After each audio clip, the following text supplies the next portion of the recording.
আসসালামু আলাইকুম guys, welcome to our other blog. আজকের ভিডিওতে হচ্ছে আমি আমার আর দাদুর সাথে ইটালসে যাচ্ছি। ইটালস হচ্ছে আমাদের একটা ফেভারিট প্লেস, যেটাতে যখন হঠাৎ করে কোনো একটা জায়গাতে যাওয়া গেল, তো সবাই বলে এটাতে যাও। তো যেই হচ্ছে আমি আবার খাবারটা খেয়ে ফেলো, আবার চিজ তো আমার অলওয়েজ ফেভারিট, আপনারা এটা জানেন।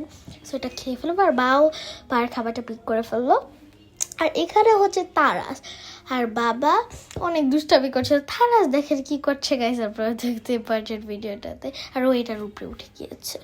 আর এখানে হচ্ছে বাতো কফি খাবে, বার হচ্ছে এটা ফেভারিট আর কি। সেখানে সবাই মিলে কফি খাচ্ছিল এনজয় করে। আর এখানে তারাস বাটারফ্লাই হয়ে গেল হঠাৎ করে। আর এখানে ওরা হচ্ছে একটা ডেজার্ট খাচ্ছিল, দাদু এটা গোলাপ জামুন, হ্যাঁ গোলাপ জামুন বলে এই ডেজার্টটাকে। ওরা খেলো। আর এখন হচ্ছে আমরা বাসায় চলে যাচ্ছি। আর রোডে যে তারা হচ্ছে দুষ্টামি শুরু হয়ে গেল, ওই দিকে যাবে, এটা ভালো না, তাই না? আর আজকের মতন এখানে শেষ। Bye bye guys.